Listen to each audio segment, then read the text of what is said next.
All right, hello and welcome to this Facebook Live conversation with Partnership Health Center. My name is Eric Halverson. I'll be your moderator today. And I'm joined today by two physicians, colleagues of mine at Partnership Health Center, Dr. Andrea Venata. Dr. Venata, thanks so much for joining us this evening. Yeah, thanks for having me. This is my little guy, Cash, as well, and he's going to be here for just a couple minutes, hoping to help us promote vaccination. Oh, great. Hey, Cash, did you sign the media release, buddy? And yeah, he did. He signed it? Okay, great. And Dr. James Quirk, the Chief Medical Officer at Partnership Health Center. Thanks for joining tonight. My pleasure. Excited to be here. So just to kick things off before we jump into questions, I just want to say that the goal of this evening is to communicate that questions about the COVID vaccine or any other vaccine or health intervention for that matter are totally normal. And in that spirit, we want to connect you to local physicians who have been using their extensive education and training to help people like you and me make medical decisions for decades. Dr. Quirk has 18 years of experience practicing, and Dr. Venata has been a pediatrician for 11 years. If you'd like to ask any questions, please feel free to do so in the comments section of Facebook, or if you'd like to ask them anonymously, you're welcome to do so. Go over to the comment section and you'll see that we posted a link to a site where you can ask questions anonymously, and I'll be monitoring those throughout the conversation. One last thing before we jump in. I want to acknowledge that these are extraordinarily challenging times. I don't think anybody is thrilled about the rise of the Delta variant or the many challenges that we face right now. But of those challenges we face, it's important for us three, that you and the rest of our colleagues, that everybody watching and the rest of Missoula and Mineral County know that great healthcare, having access to great healthcare, doesn't need to be one of those challenges you face. The purpose of community health centers all across Montana and across the country is really simple. It's to make sure that everyone has access to great healthcare, regardless of who you are, where you come from, or your ability to pay. So if you'd like to learn more about the medical, dental, behavioral health, and pharmacy services that we offer at Partnership Health Center, we encourage you to check out our website, partnershiphealthcenter.org, or just give us a call anytime. Dr. Quirk or Dr. Venata, did you want to add any comments about the time that we find ourselves in at the moment? Sure, I'll go first just because I am going to pass this little guy off because he's getting a little tired. But he's new to our family, and he is 6 months old, and he just got his 6-month vaccinations, and he did great.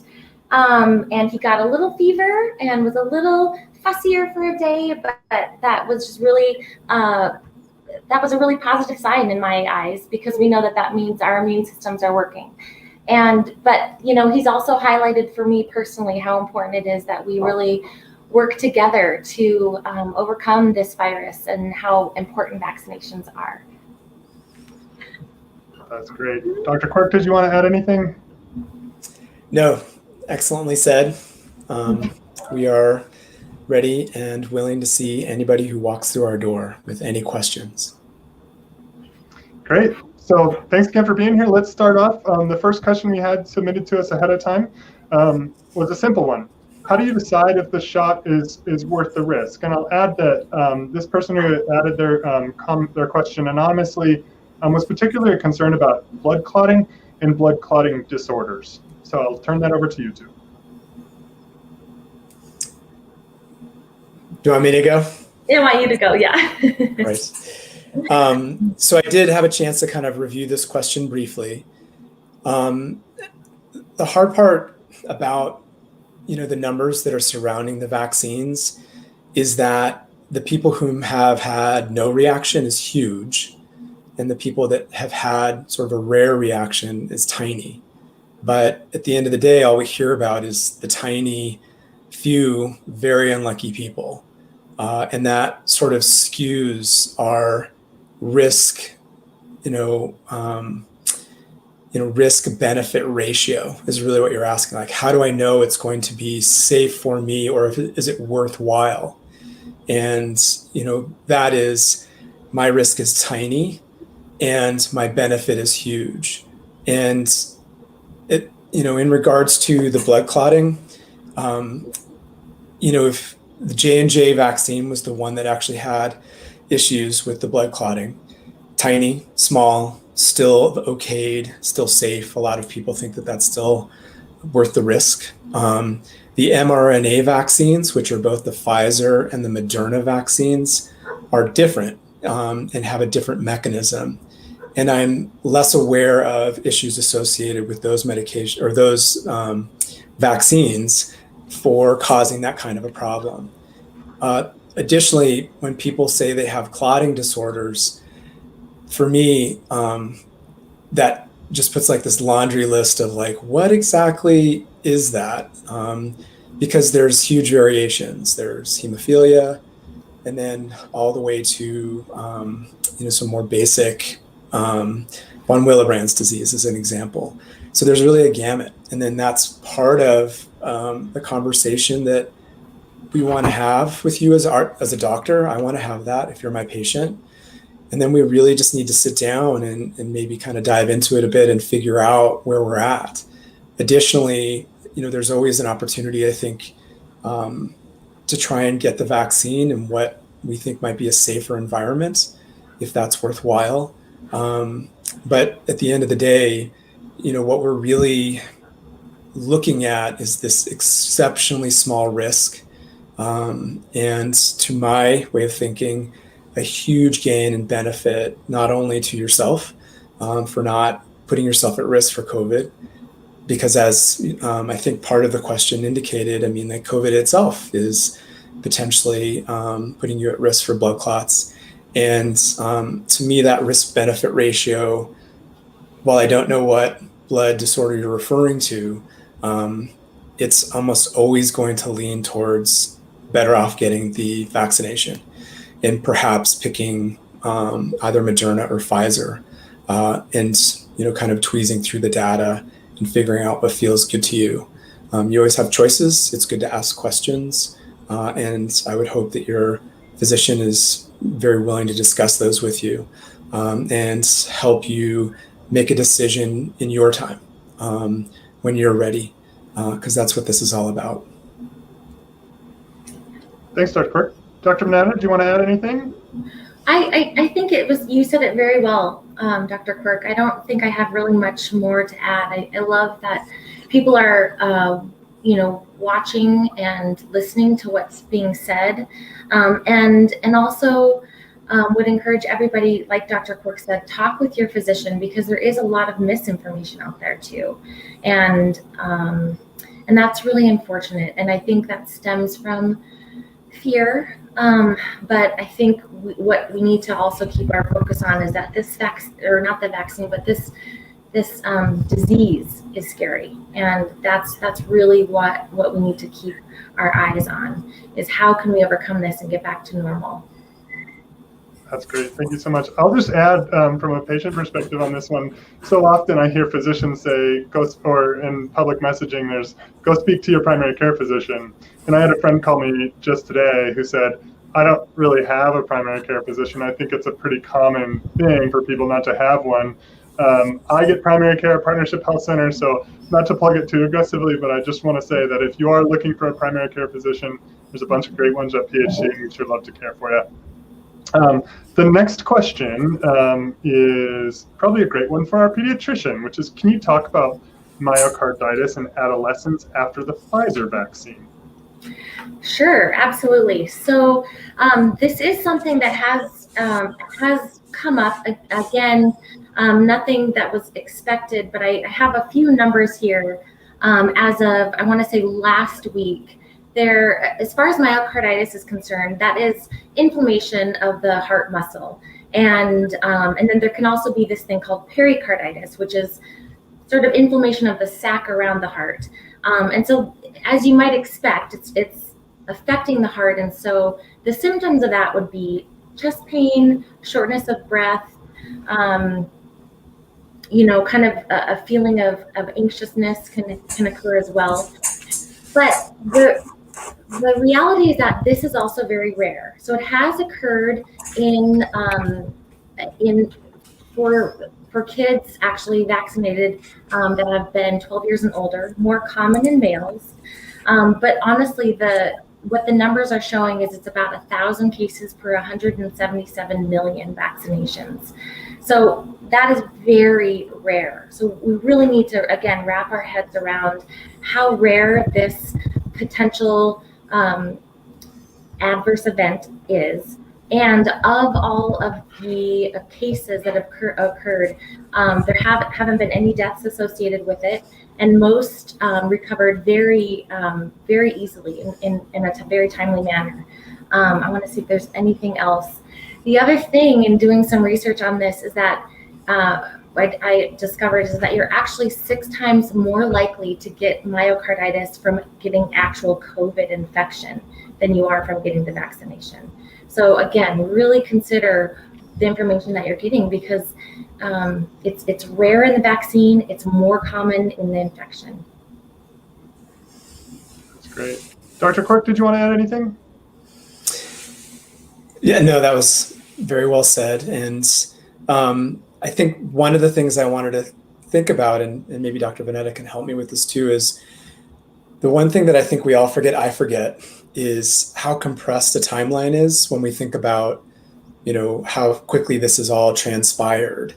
And, one of the things I'm hearing from pediatricians is, in regards to kids, we don't quite know what the ultimate long-term consequences of getting COVID will be. And that's still part of what we're learning as we move forward. That's a little bit of a segue to one of my other points, and we could talk about it for a lot, is like, where do you get valid information about these very rare events? I actually think the CDC website is great. I'm on it constantly, and it just doesn't, contradict my doctor sense or my sense of science. It's reacting pretty well in real time to changing circumstances on the ground. And that's a great place to start. Not to disparage our current mode of giving you information, but I'm pretty leery about anything that pops up on my social media feeds. And it's just something to keep in mind as you're moving through this. It can be incredibly confusing when you're mixing and matching good data and then data that might not be passing the same muster. But as we move into the fall, there's going to be a moment potentially where we're thinking about vaccinating younger children. And I was hopeful to just see what Dr. Vanetta thought about that. And if there's something, I'm excited, but. Oh my gosh, I'm excited as well. I was able to watch an interview with a pediatric infectious disease specialist from Stanford, working on COVID-19 and helping just to answer questions and just doing a lot of research on it. And what she had said is that as far as vaccinations are concerned for the age groups of 5 to 11, they're hoping they're going to have one by Halloween. So potentially maybe early November, which is really, really exciting, because, this unfortunately has had a huge toll on kids and school and mental health. And it's really heartbreaking. It really has been something that's further not divided, but further emphasized the kind of the inequities that exist within our population. And so kids that already maybe struggle to either get to school or focus or have 2 parents in the home to help them with homework, those are the kids that are affected a lot. And it was just so unfortunate that so many kids just couldn't socialize, because that is a huge part of development and of school and making it fun and helping with learning. And so a lot of kids lost a year of school. And so thinking about the potential of being able to vaccinate those kids so that they're no longer at increased risk, which they are now. They are at increased risk. They are a vulnerable population. And then it's not fair. It's not fair that our kids have to be the vulnerable population. And that happens a lot, actually. But I think that with this other vaccine on the horizon, and in the meantime, continuing to do what we know works. So continuing to mask, continuing to socially distance, wash hands, all of those are really very important, still very important. And we know that that works because this Delta variant is so much more transmissible, yet we aren't seeing like huge rises of COVID infection in our healthcare workers. And we know that, yes, probably most of them are vaccinated, but in healthcare, we're all still wearing masks, we're still washing hands. And so we know that that is a really effective strategy. And, you know, that's just the vaccine from 5 to 11, but there are studies from 2 to 5, 2 years to 5 years going on, and there are even 6-month-olds enrolled in trials of vaccines. That's great. Thank you so much for that awesome information. I'd just like to remind everybody that they can submit anonymous questions if they'd like to by clicking the link in the comment section that we posted from the Partnership Health Center account. Also, if you're fine asking the question out in the open, you can just go ahead and put it right in the comment section and we'll be alerted of that. Next question comes up is, why has Pfizer been FDA approved before Moderna? Dr. Quirk, do you want to take that on first? Sure. I have to admit to getting confused about this the other day. And again, that whole compressed timeline issue. If you go back, way back in the olden times to December of last year, when these were being okayed, or the emergency use authorization was being, that whole process was being started. Pfizer was a couple weeks ahead of Moderna. Everything I'm reading indicates that the use authorization without the emergency part, making this a vaccine with no caveat or no this is for emergency use only. It won't say that. That's not what Pfizer says now. Is probably just a couple weeks away. And as same kind of resources that I was reading, J&J will probably just be a couple more months after that, and it has everything to do with the timeline at which these were rolled out, and almost nothing to do with the science that makes them such a remarkable resource for us to use. I mean, in particular, for me, the Pfizer and the Moderna vaccines are like just unbelievable strokes of luck that we had that technology available to us in this moment. It is unbelievably lucky that intersected in time with where we are with this COVID virus. And I am incredibly happy that we have them as tools to use in fighting this pandemic. That's great. Dr. Manana, anything to add on that one? I really don't have anything to add. Nope. Great. Well. That's awesome. I would love to ask both of you just, I think it's a really common question and a very understandable question is, how did we move so quickly? I'm sure you've answered this many times to your patients. How did we move so quickly from the onset of the pandemic into having these vaccines available to the public? Dr. Quirk, you want to go first? You probably. No, you can go. Yeah. Well, you actually may have better information. The things that I've read is simply that understanding how big of an impact it was making, a pandemic. There were just a lot of resources put toward being able to develop these vaccines. A lot of different scientists and research entities, and in normal times, there's not that much funding and concerted effort to make this happen. But because it affected everybody, the resources and the energy were just funneled together. But that's a simple way. You might know more details about that, Dr. Quirk. I agree with all of that, and I think that's exactly right.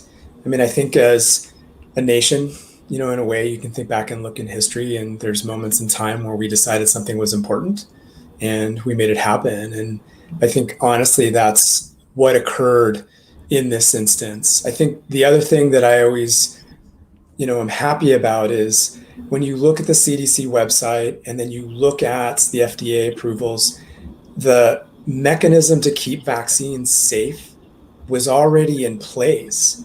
There's a system called the VAERS system, which has been used for vaccines long before these COVID vaccines in regards to finding out if there's a problem with them. And as a direct result, they went through this process very quickly, like Dr. Vanetta was saying, and that was awesome. And I feel totally comfortable with how that happened. But we also have been reporting any adverse event, practically, to that VAERS system. So, and I don't have the number in front of me, and I probably should, but if you think about the millions and millions of doses that have been given at this point, we're given almost instantaneous feedback on medical issues associated with the vaccines.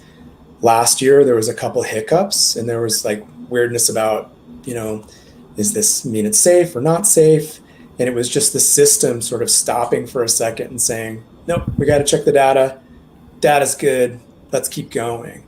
And, if you've waited this long because you've been unsure to get vaccinated, you now have an unbelievable number of people who have been vaccinated in a short period of time.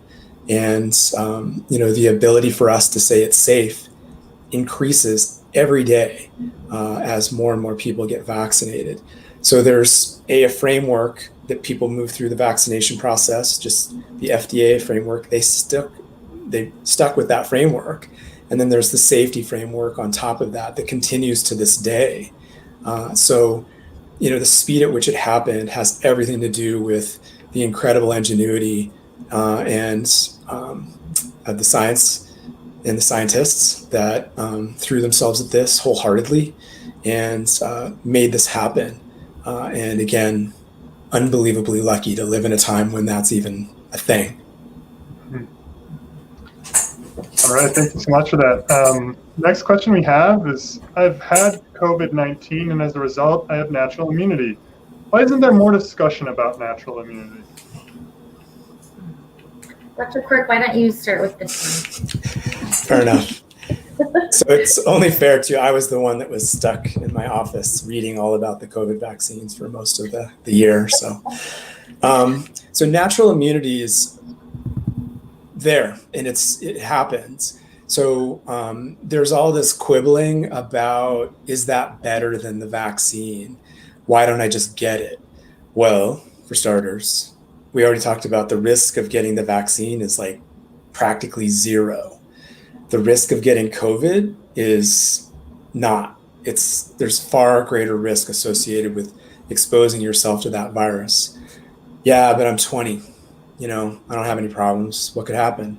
Well, do you want to roll that dice? And yeah, it might not come up as a huge problem. I always, somebody, always has trouble. And it often isn't you, but it can be. And there's just no question in my mind where the best, risk benefit ratio is in that scenario. The bottom line is that can you rephrase the question again? I got lost. No, that's okay. Just asking about the difference between I have immunity, natural immunity. Sorry. Versus no, you're okay. Yeah, that's been happening to me. I've got a lot on my mind. So the natural immunity. So if you're out there and you're giving yourself exposed to it, you do have immunity for 90 days. That's the best we can figure. When you think about that, basically we feel that you're protected for that 90-day period. So you don't, for a while there, we were saying don't get a vaccine. If you have had it, you can wait 90 days and feel comfortable in that setting. But after that, your antibodies and your immune response is dipped down to a level where you can actually get it. So anybody who's had it, yep, I'll give it to you that, unfortunately you had it. Hopefully you're okay. You've got about 90 days. But after that, you need to have the vaccine to, again, boost that antibody. When you think about it, when we talk about the boosters, that's all we're talking about. It's the exact same idea, except, if you had COVID, you have 90 days and then you're supposed to get the vaccine. I got my vaccine back in January. It's doing a great job for about 8 months. We got to tune it up. And the boosters and what they're doing for us, it's the same idea. That's great. Anything to add, Dr. Bonetta? I had a thought and it left me. So I will try to write it down and let you know if it comes back. We're so grateful for these two physicians taking the time to come on in this evening, in this late hour in the evening. I'm sure this is precious self-care time during an extraordinarily challenging period in their careers. What I'm told is without a doubt the most challenging period of your career. So thank you for, in the middle of that storm, joining us for this little brief educational session. Did it come to you, Dr. Bonetta? It did, yes. Okay, so I'm starting to get a little more sleep with this 6-month-old, but that's still my excuse. Okay, so the other thing to remember is, what we know, what research is showing, which is so exciting, is that so when you're vaccinated, you're much less likely to get COVID-19. And if you do get COVID-19, your symptoms are much less. And by far, the people that are being vaccinated and have that are being hospitalized and have severe disease are those that are unvaccinated. And the other thing to think about, just if we really step back and, kind of take a deep breath and let fear, go off to the side for a second, you really can think about this as, if you want to, I'm going to challenge you to do this, to think about this as a social responsibility. And so the other thing in relation to the actual question is that with the vaccine, at least with a lot of the variants, you actually, your viral load is less if you were to get the COVID-19 infection versus when you get COVID-19 unvaccinated. And so the likelihood of you spreading it on and propagating this infection is much higher by not being vaccinated, and even if you eventually will have those antibodies yourself for 90 days. So I would just really hope that people consider what it might mean to get the vaccine simply to help someone who is immunocompromised, or infants, or grandparents. That's great. I have one add-on to that, and Eric and I talked about it a little bit today. Basically, and this came out in the Missoula Current just the other day. Joyce Dombrowski was quoted as saying, their system's stressed.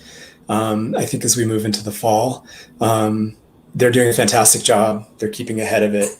But I will tell you that I'm really happy Dr. Bonetta forgot something too, because I'm feeling so old right now.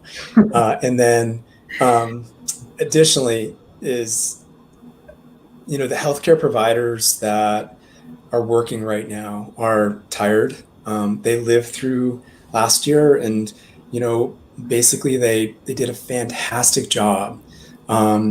Right now, we're asking those folks to go back into a circumstance where they're going to be working a lot and putting in a lot of extra shifts and time. The hospitals themselves are going to get filled up with people whom are ill, and they're going to do a great job taking care of them. But that's not where you want to be. The other thing is, and we don't think about this as much, is if I have a stroke, if I have a heart attack, if I have a car accident and I'm going to the hospital, as great a job as they're doing, there is simply a burden on the system, and they're going to do their best to take care of you in that moment, always. But it's just an added strain to a system that's already working at maximum in capacity. So I think that there's social responsibility not only for kids. Last spring we were thinking, we're going to do this for the people in the nursing homes. We're going to do this for our grandparents. I kind of think of it now as like, let's protect the kids, because, when we talk about people whom are unvaccinated, sometimes that comes with like a bad connotation. It's like, why aren't you vaccinated? And at the end of the day, like most of the unvaccinated are these kids. And so how can we best keep them safe? If you're older than 12, get vaccinated for start. Hit all the highlights like Dr. Vanetta was talking about. Wear a mask, 6 feet, socially distance, wash your hands, do all the stuff that we've been doing. We have this down. We've done it for quite a while, and it might be the normal for a little bit, but that's okay. We just have, the vaccines to add to the arsenal. But I would just think about, that part of it. There's a bunch of folks that live in this community that have worked harder than anybody, can imagine. It's amazing. And, if we burden the system again, we're just asking that much more of them one more time. So they'll rise to the challenge because we do. But a little help would be lovely. Yeah, that's well said, Dr. Park. Thank you so much. And yeah, I think it's important. You and I have had this conversation many times. That folks who are unvaccinated, they're not all sort of anti-vaxxers or just all one group of people with the same mentality, right? We acknowledge that folks who aren't vaccinated yet, which is about 37% of the Missoula County, for example, all have different reasons and different thoughts. And more, our priority is to engage with you and be able to answer your questions with the best information that we have in hand. And with that, I'll just remind folks that you can head to the comment section and click the link to submit questions anonymously, or just plug it right into the comment section if you'd like. The next question we have to tee up is, when one tests positive for COVID, how is it determined which variant they have? And is there a test for variants? Is everyone being tested for the variant? Who would like to take that? I might go again, just because I'm the one again who has. And this is a great question. So the variants, not to get too, basically everybody's seen a picture of the coronavirus now.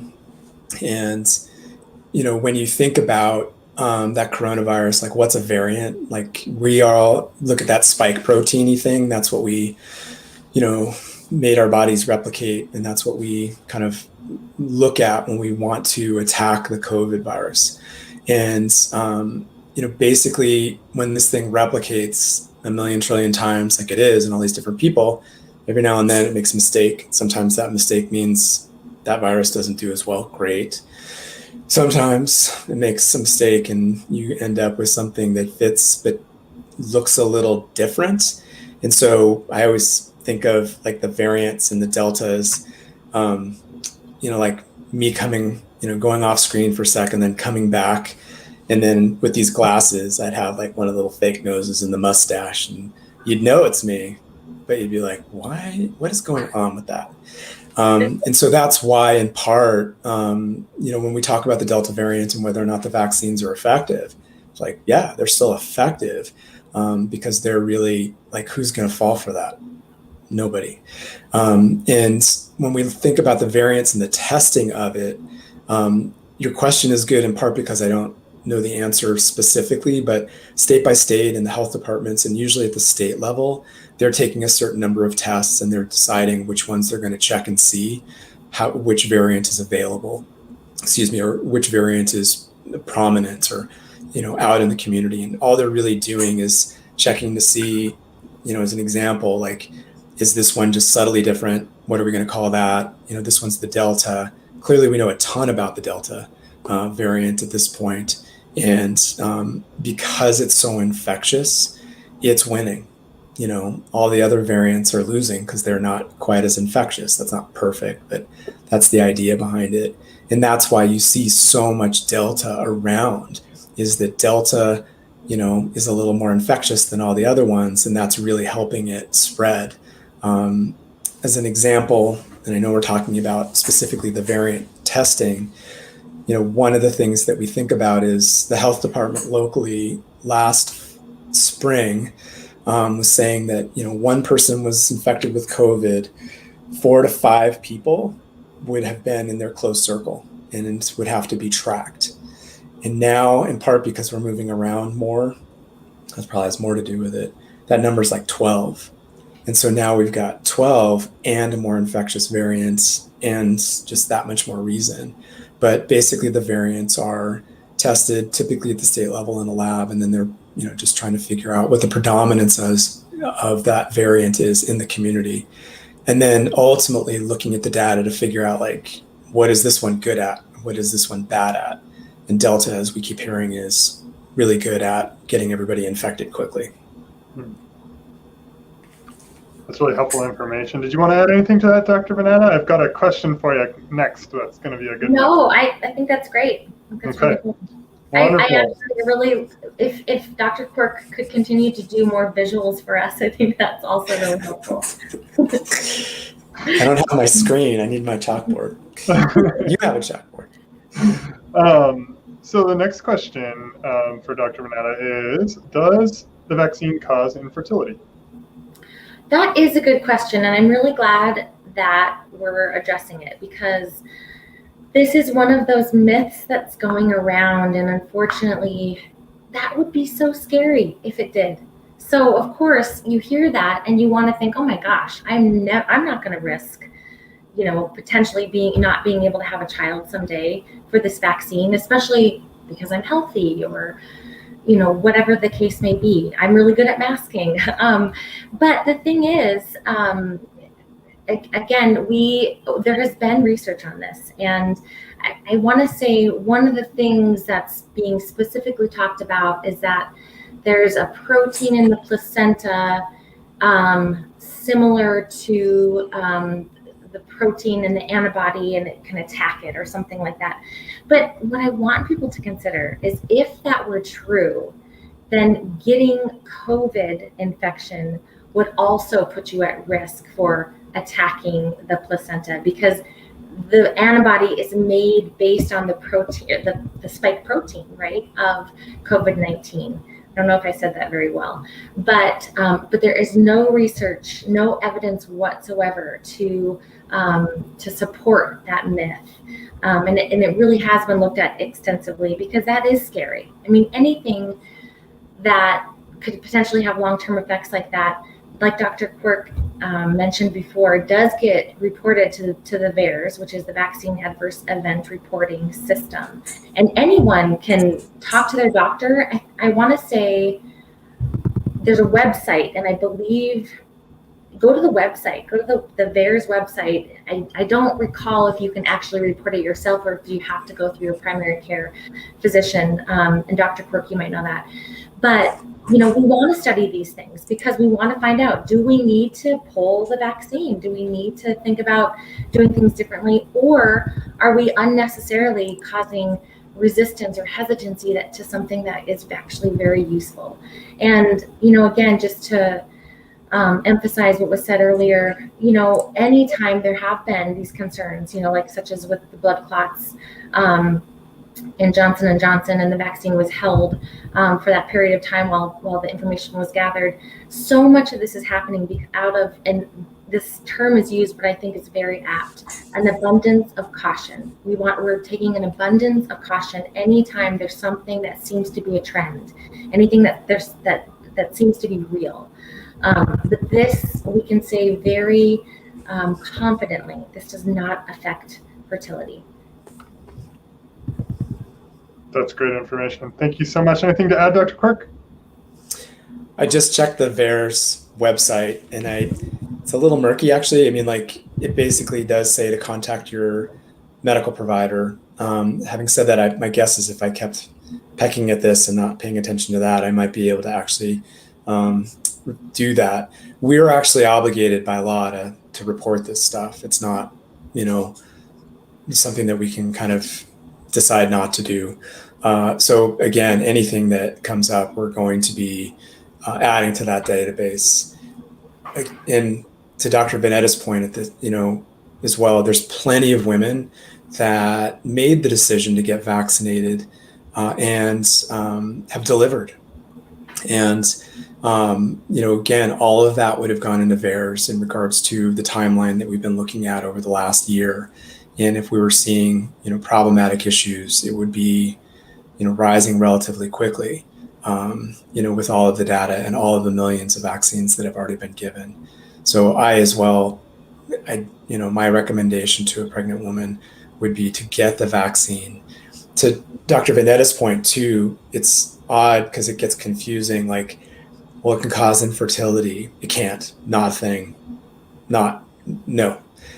But I heard it's bad for pregnant women to get COVID, and they're more susceptible. And that's actually true. I mean, like, there is that converse side of it. And pregnant women are at greater risk for COVID and getting it and ending up with poorer outcomes. And so when we're talking about that risk-benefit ratio again, we have this vaccine given to millions and millions of people, super duper safe. And then, you have this, you're pregnant, and getting COVID is just that much worse for you. And, that's something to consider when you're actually thinking about this as you move forward in regards to that risk-benefit ratio. I think a lot of obstetricians have probably had this conversation in family physicians, lots of times. And I read, as a family physician, I know where I fall.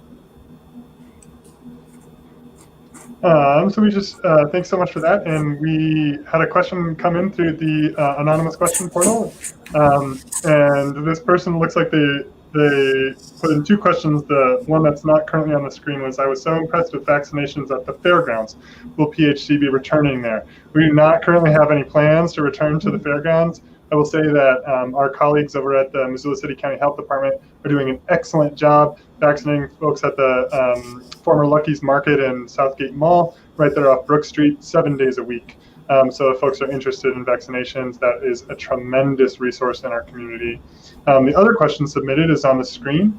If one has had the Moderna vaccine, are they able to get a Pfizer booster, or do they need to wait for the Moderna booster? Basically, are they interchangeable? I can take that one. I was just reading about it. Yeah, I was just to echo, kind of go back as well. One of the reasons we stepped in last winter was because we had access to a federally allocated vaccine pool when there really wasn't much around. And that really, was something that we felt we needed to step into big time, which we did. We gave quite a few shots. And we're very happy that that person had a good, outcome, or felt like that worked well. The other thing to keep in mind, and to Eric's point, is the health department is now just killing it and giving people tons of options in regards to getting the vaccine and having good options. I will also say CVS, Walgreens are also doing a nice job of stepping into that space where it's really hard to not get access to a shot right now. In regards to the boosters, so the recommendation right now is that people with immunocompromised states, probably the easiest thing to think about is somebody, who might be getting a chemotherapy drug that we're trying to knock something out, and people know, like, oh, their immune system's terrible because we kind of knock it out, and that's actually true. And so what you're going to do is you're going to boost that to try and get them up to speed. And really what we're seeing is that's sort of the push right now. And so you could do that right now. Other things that are out there, some people actually take drugs that alter their immune system. That sounds bad. Make their immune system not attack them. So when you have rheumatoid arthritis, as an example, your body gets confused about what I call self. Like, you're supposed to know yourself. And then it says, well, is this self or is this somebody else? And so it's not sure. And so it attacks it and you get inflammation. And then we give you medicine to say, like, quit attacking yourself. That's not helpful. And those drugs actually can put you in an immunocompromised state that would actually you put you on the list to get a booster as of right now. When we look at the booster timeline, September 20th is thrown out there as this date where anybody who's 8 months out can start getting a booster. So we're already talking about weeks. I mean, it's August 25th. So when we talk about September 20th, it's coming pretty close. When we talk about boosters as well, they want us to stay within the same product. So Pfizer and Moderna, if you got a Moderna shot, that's what I got, I'm going to get a Moderna booster. Pfizer, same thing. What they do say is if there was a supply chain issue if there was, something else that was sort of an extenuating circumstance and there was another booster around and that was your only choice in the moment, go for it. The whole notion of sort of mixing and matching them, I'm not sure that's what we really want to do, and it's certainly not recommended. But it is not an absolute contraindication to, if you got the Moderna, to not get a Pfizer booster. To that point as well, the way things are playing out, J&J folks, people who got that vaccine might feel left out on the boosters. It's just the same thing I was saying. It's just the timeline, like we're, Pfizer, Moderna, and then probably, and I have to think about it, a couple months after that, we'll be talking about J&J boosters as well. And I don't know what that looks like.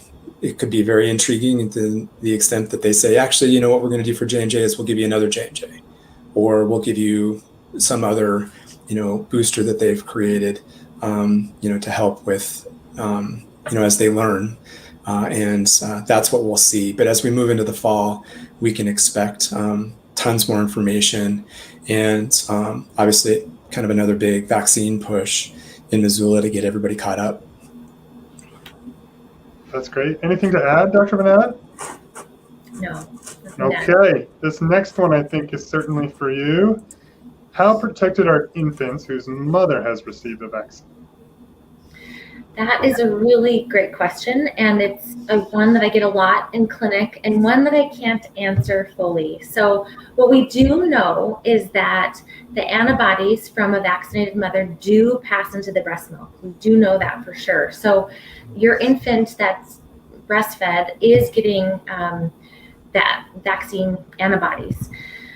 But what we don't know, and what hasn't really been able to be looked at yet, is to what degree, what would be that infant's level of protection, and for how long. And likely it's not going to last, as far as, let's say, an infant is getting breastfed and they're getting all these antibodies, and let's say they're at the same level of protection as mom. We don't know that yet, but we'll just pretend for a minute. But as soon as the mom has stopped breastfeeding, those antibodies are going to wane very quickly, because it's not that infant's own immune system that has developed those antibodies, and so that protection is going to decrease really quickly after breastfeeding has stopped. But again, we can't really answer well how well the infant is protected against actual disease.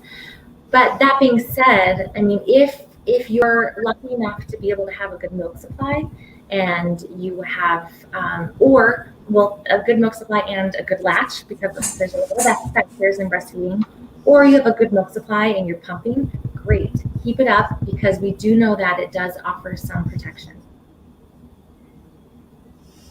That's wonderful. Anything to add to that, Dr. Kirk? I think the breastfeeding guidelines are probably, I'm a little out of date. All I know is it's good for a long time. And interestingly, part of what Dr. Bennett is saying as well is in that first phase, and catch me if I'm getting this wrong, Dr. Bennett, but basically there's a reason that at 6 months we start asking the baby's immune system to kick in. That's when we start talking about immunizations and getting the ball rolling. So that first 6 months, it's all super important, not to, but nevertheless, their little immune systems start kicking in more at that point. And so that's just something, I don't know if that's helpful or not, but that breastfeeding is so critical to provide that level of protection right off the bat. That's great. Okay, the next question that we have, and I'll just remind folks one more time, last time on this one, if you see in the comment section, the very first comment was from Partnership Health Center's account, and there's a link where you can submit anonymous questions if you'd like. You have about 10 minutes left in this question and answer forum with two local Partnership Health Center physicians. So if you want to squeeze a question in, now is the time. The question we'll address now is, if I had a strong immune response to my COVID vaccines, does that mean that the efficacy will last longer? Can I go, or should I go? Dr. Bennett is giving me the look. No, the science on this is, I don't have it in front of me. My been a doctor for 20 years self is basically saying that level of response is so unique and individual to you that it doesn't really give us a great hint about the true antibodies that you created in that moment.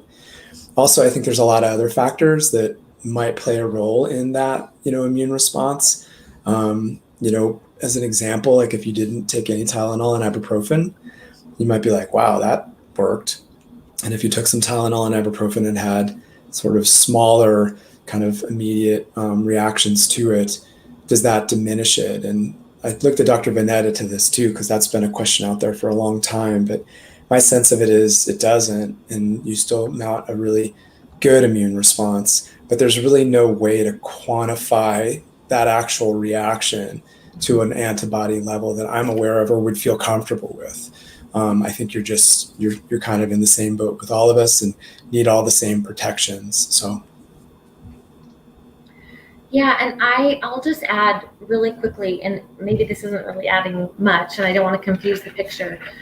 What I say to my patients, because there has been research on it, not with COVID-19 vaccinations, but with other vaccines, is that somewhere around 2005, there was a study that looked at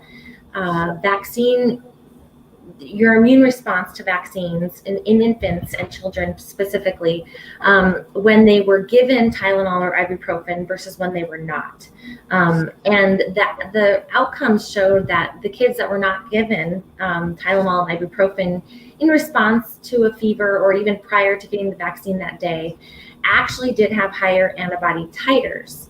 And so when I'm counseling parents on having their child vaccinated, I encourage them not to use Tylenol and ibuprofen for a day or two. If the child has a fever, I encourage them to use it if the child is feeling really fussy and uncomfortable and not eating well. Absolutely. But if they have a fever and we can just comfort them, but help them through it, great, because we do know from that study that the antibody titers are higher. That being said, that has not been studied in this vaccine. And I also don't see how, because the question really is about, will the efficacy last longer? I don't know the answer to that, and I don't see why that would be the case either. So I mean, vaccines in general, or if you're a parent and your child is getting vaccinated, you really don't have to use Tylenol and ibuprofen in response to fevers. We want a good immune response. But as far as this specific vaccine, I don't know. I think one of the important things to remember on this one is that Dr. Quirk likes to say, and he was saying it prior to coming on live, is that when we don't feel well after a vaccine, we can just cheer on our immune system, right? Go immune system, go. I think it's your song. I don't want to steal your song from Dr. Quirk. No, I like it. I'll take that one. We're branding that one later. Okay, so let's move to, I think we probably have time for one or two more questions. This next one says, will the vaccine trigger my autoimmune disorder and make the histamine levels in my body higher, and make me break out in hives and my lips swell? Am I up to bat on that one? I don't know if I know the answer. Fair enough. I'm not sure I do either. I have good guesses. And yeah, I love listening to you, Dr. Vanetta. I always get smarter. It's so nice. The autoimmune disorder question, basically statistically, the answer is no. I don't know that there's a lot of data suggesting that it actually turns on autoimmune disorders or makes them worse. Again, this kind of goes back to the VAERS system. I think if, as an example, someone with rheumatoid arthritis was getting this and it was clearly making that worse, we'd hear about it. And maybe not in the first couple of months, but heck, by now it would seem like that would be a really obvious sort of, thing that would pop up. So I don't think that that's a thing. There was questions about autoimmune disorders and how these vaccines work. And then there was a lot of confusion about that. And so I think that the autoimmune disorder issue would be more obvious in our overall news media. We'd be seeing that. In regards to the histamine level and make me break out in hives and my lips swell. So autoimmune disorders are truly your immune system attacking yourself. The last half of the sentence there is actually talking about what we would refer to as an anaphylactic reaction. What does that mean?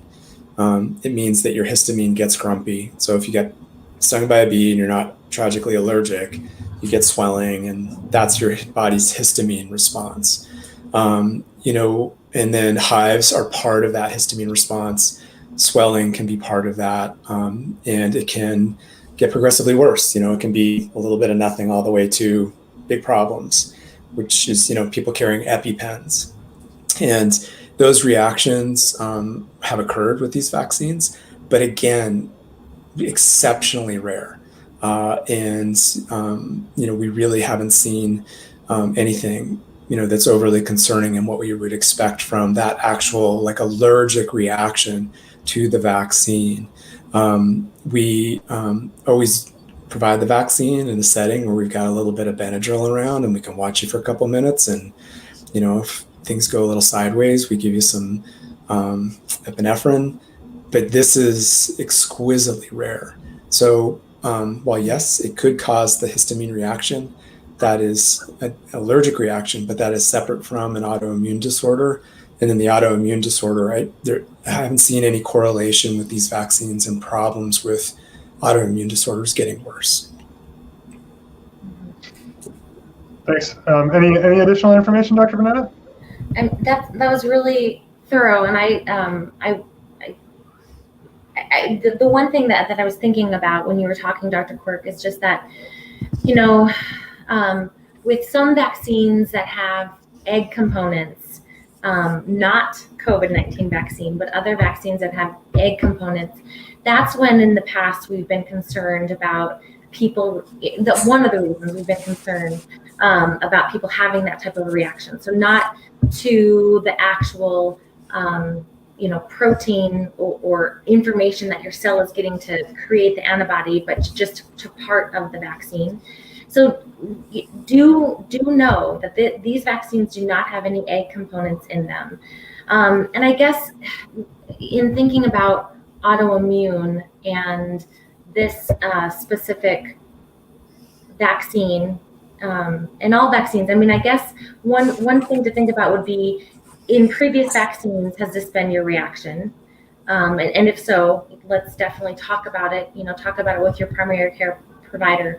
But really, again, your cells are receiving information to create a protein that then your immune system does see as foreign, is different than what it sees maybe as foreign as in your autoimmune disease. These are different things. And so that's what's happening then to create the antibody against that specific protein that's created from the vaccine. So just knowing what's really happening in the manufacturing in our bodies of these vaccines, and then knowing the data too, like Dr. Quirk said, that it's really extremely rare. I would feel really comfortable, talking to my families of kids who have autoimmune diseases and encouraging them to still get them. And again, in instances that we're more concerned, we just watch you longer. There are things that we do to make sure that any reaction that may happen, however rare, we're going to be there to make sure that we can help stop it. That's wonderful. Thank you so much. So we're coming up on the end of our program this evening. I'd just like to remind folks that if they are interested in getting a vaccine, you can find all the information you need at covid19.missoula.co. If you're looking for a place to get a vaccine, you can click the Get Vaccinated button right at the top. And again, 7 days a week with differing hours down at Lucky's, the former Lucky's Market, in Southgate Mall. The Missoula City County Health Department is offering all sorts of vaccines to folks. So with that, I would invite Dr. Bonetta and Dr. Quirk to offer any closing statements, maybe encouragement for the public, for action to take, or anything of that nature. Dr. Quirk, let's start with you. Sure. I think the biggest thing for me, and one of the reasons that we wanted to do this is, recognizing that people's lives are busy and there's a million reasons to not have gotten a vaccine at this point. Everybody, we live in it. And so we're constantly thinking about it. And I think if I wasn't in medicine, it might not be at the top of my list. And we really want to just provide a forum where, if you have questions at this point, we would love to answer them and, make sure that you can make an informed choice for sure. Obviously, we feel that vaccines save lives. I have no question saying that. And that's how I feel and have practiced, medicine my entire life.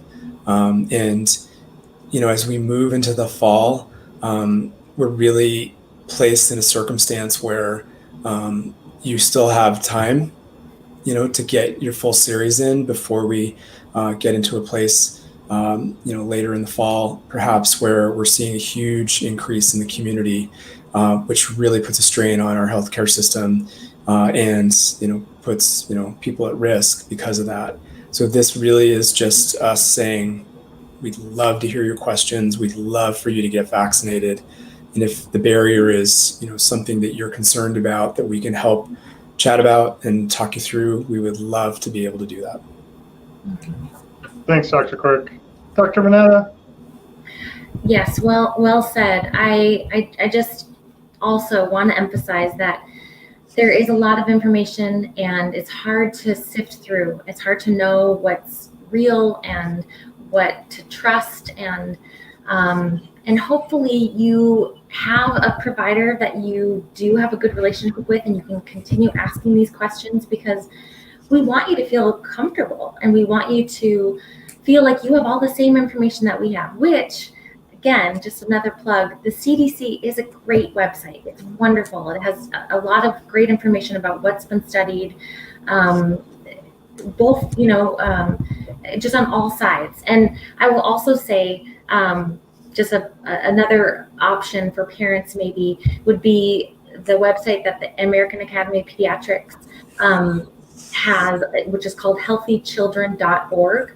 And you can go to that website for actually a lot of good information, anything you might be wondering about. But if you typed in COVID-19 vaccines or anything related to that, you'd get, again, a lot of good information, good resources. And, if you're just on the edge and you just need some little push, we're doing this, we're in medicine because we really want to help people stay healthy. We want people to have a good quality of life. And part of that is also taking care of each other. We try not to smoke in households where there's kids, and we wear seatbelts because, maybe we're not worried about ourselves, but we want to be around for our kids as they grow up. And so, think about the kids. I just would really encourage you to think about all those kids that need to be in school and need to learn and need to grow and develop their social aspects of themselves, and they can't do it in their homes alone. So really consider doing this vaccine for those kids. Well, with that, thank you so much to my two colleagues, Dr. Jim Quirk and Dr. Andrea Banata, for taking the time to come on the show this evening. I would invite the audience, if you have any requests for future Facebook Live events with Partnership Health Center, we have a broad range of expertise across the staff, and we would love to engage with the public in ways that are meaningful and informative. So if it's COVID-19 related or otherwise, if it affects health and well-being, we're interested and we'd love to connect with you. With that, we'll finish today's program. Thanks to everybody who chimed in and offered questions. And again, thanks to my colleagues for taking the time.